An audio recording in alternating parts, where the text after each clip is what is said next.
The Administration of Children's Services. The Administration for Children's Services, ACS, is a governmental agency that protects and promotes safety and well-being of New York City children and families by providing child welfare, juvenile justice, early care, and education services. To enhance child welfare, the ACS partners with private nonprofit organizations to help support and stabilize families at risk of crisis through preventive services in an effort to avoid foster care entry. The ACS also provides foster care services for children not able to safely remain at home. Each year, the agency's Division of Child Protection conducts more than 55,000 investigations of suspected child abuse or neglect. Most investigations do not result in a child being removed from their family. Whenever possible, the ACS will make an effort to keep families together by working with them to find services to help them keep the children safe and well. There are more than 4,000 children in foster care in the United States. They range in age from infants to 21 years old. Children and youth enter foster care because they have been abused, neglected, or abandoned by their parents or guardians. All of these children have experienced loss and some form of trauma. Some of the most common circumstances associated with child removals range from neglect, with a 62%, parent drug abuse, with a 36%, caretaker inability to cope, 14%, and physical abuse, with 12%. The median amount of time that a child spends in foster care is just over a year. More than half of the children in foster care will be reunited with their parents or primary caregivers, and nearly one quarter will be adopted, many by their foster parents. However, in New York State ranks near last nationally in achieving permanency for youth who have been in foster care for at least a year. A recent report released in May 2018 by the Administration for Children's Services and the Casey Family Programs identified several causes for this permanency problem. Paperwork burdens, indecision in the courts, inadequate efforts by nonprofit foster care agencies, and resistance by parents who are at risk of losing parental rights, given allegations of mistreatment. More than 4,000 youth are without permanent placement after 24 months. Approximately 20,000 will age out of the foster care system when they turn 18 or 21, or when they finish high school. Health and social science research demonstrates the impact that child abuse and neglect and associated trauma have on the future well-being of children and their families. Between 50% and 80% of youth in foster care are reported to have at least one severe behavioral, emotional, or developmental problem. Every 1 in 3 children that age out of the foster care are at much higher risk of experiencing homelessness, unemployment, incarceration, teen pregnancy, and other negative outcomes. We want to transform the way kids experience foster care. Using human-centered design and agile methodologies, our goal is to reduce the stress associated with family separation, as well as improve the outcomes of the youth who touches the system by providing a care service that is more loving, supportive, and far less traumatic. 2 overarching questions will guide this project. How can we create a positive experience through each step of the family separation journey for children for whom the child welfare authorities decide can no longer remain with their parents or guardians? And the second one, how can we create an ecosystem of well-being in a meaningful and effective way for the youth within the foster care system? In order to achieve this goal, we need to co-create with stakeholders within the foster care ecosystem, included but not limited to current and former foster youth and families who have been part of it, ACS staff members, foster care agencies, child care providers, family court judges, attorneys, community leaders, advocacy organizations, policymakers, NGOs, and key partners and sister city agencies like DOE, DYCD, DOHMH to rethink and redesign strategies to support better health, better mental health, and educational outcomes. To launch the 2 pilot projects, we propose a 39-week project timeline including the following sprints and set of actions. Sprint 1. Educate. Time 1 week. Get all stakeholders educated and inspired on design thinking and agile methodologies. Sprint 2. Explore. Time 8 weeks. Research, gather information, find the data, deep dive into the topic, start developing a POV and look closer. Sprint 3. Define. time 6 weeks. Analyze, assess, connect the dots, draw insights, prioritize, focus, identify priorities, and choose a direction. Sprint 4, ideate. Time 6 weeks. Find creative ways to solve the challenge, leverage the insights, diverge, come up with ideas, make them come to life. Sprint 5, prototype. Make the solutions tangible, build it, test it, iterate. Sprint 6, test. Time 6 weeks. Test the idea with the target audience and iterate. Sprint 7, feedback. Time 6 weeks. Share with the decision makers and gather reactions and feedback. Iterate. The most accurate predictor of foster care and child welfare involvement is not the maltreatment of children, it is poverty. We see this reality in the Bronx, where parents are particularly vulnerable to being targeted for investigations by child welfare agencies or losing custody of their children. A startling 30% of children in the foster care system in New York City come from the Bronx, and the vast majority of removals of children in the Bronx occur before any court reviews the decision. The vast majority of parents are charged because of issues related to poverty, social isolation, unstable housing, mental illness, or addiction. Despite numerous studies showing that children experience better health and physiological outcomes by staying with their parents than being placed in foster care, many families in the Bronx are at risk of losing their children to foster care and forced into family court in order to keep their children at home. The removals of children from their parents threatens to destabilize the lives of families and communities for generations. To support the two pilot projects for the administrations of children's services, an estimated funding of $8,000 over the course of the 39-week project will be needed.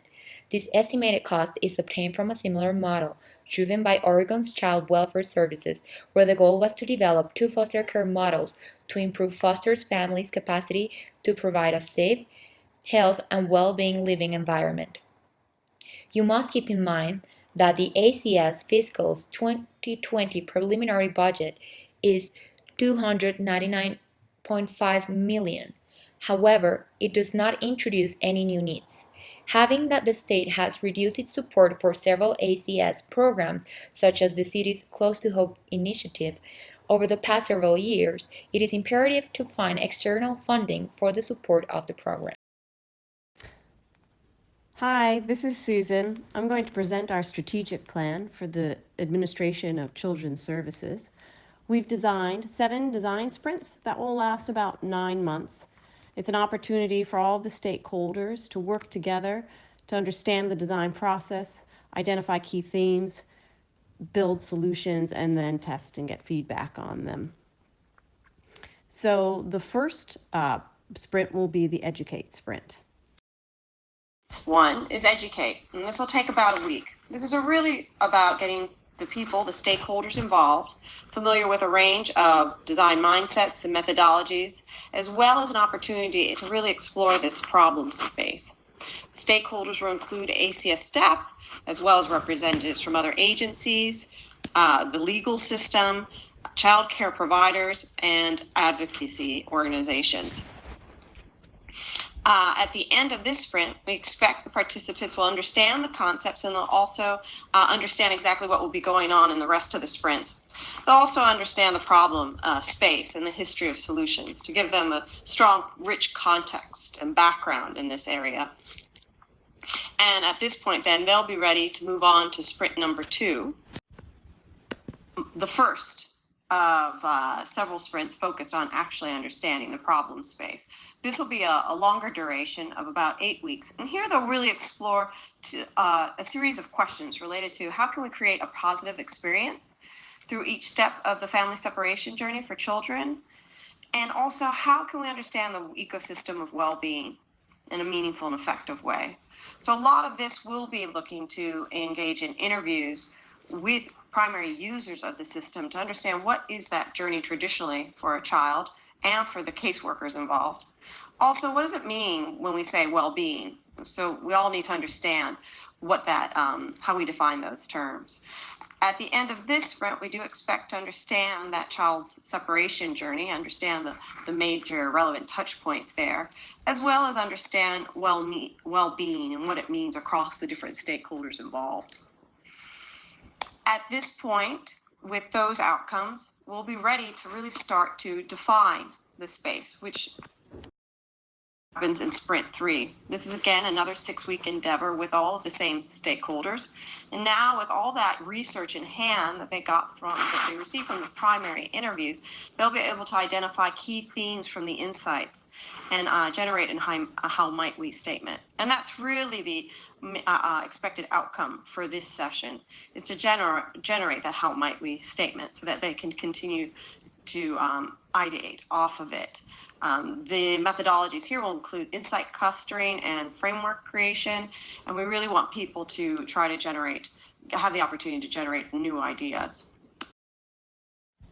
We'll move on to Sprint 4. Sprint 4 is the ideation session everyone has been waiting for. Again, this is another 6-week endeavor.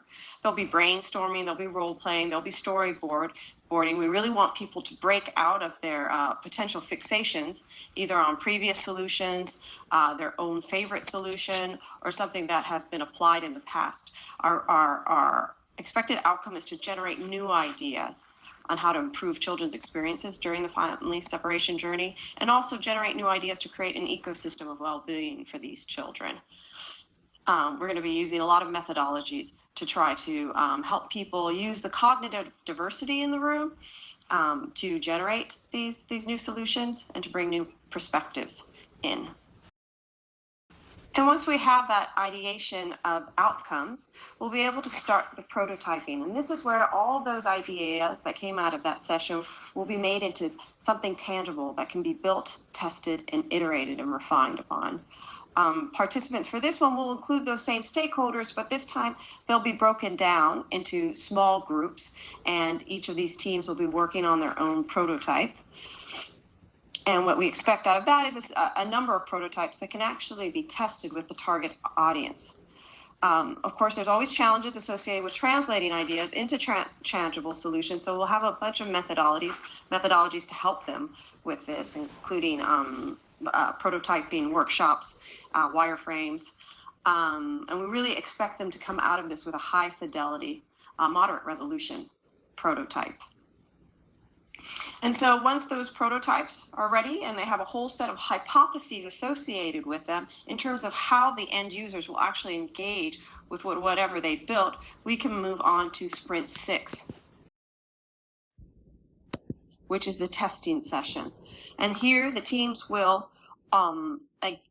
use the prototypes that they actually design with the target audience. And many of these participants are the actual interview participants that we had earlier during the Explore session. So these are the primary users of the system, and the prototype teams will work with them.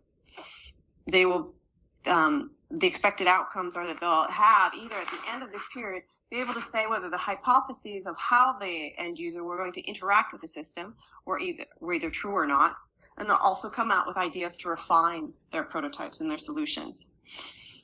Of course, the ability to actually get a meaningful response will be dependent on how well and clearly that hypothesis was stated, as well as the effectiveness of the tool itself.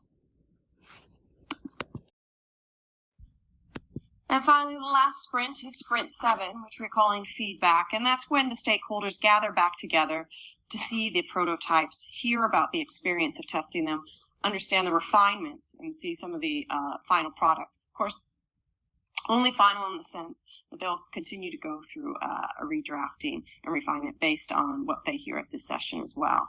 And all of this looks like a very linear process, but in fact, there will be movement between the different sort of sessions as people will be encouraged to constantly think about how they're reframing the problem and rethinking their solutions based off of that.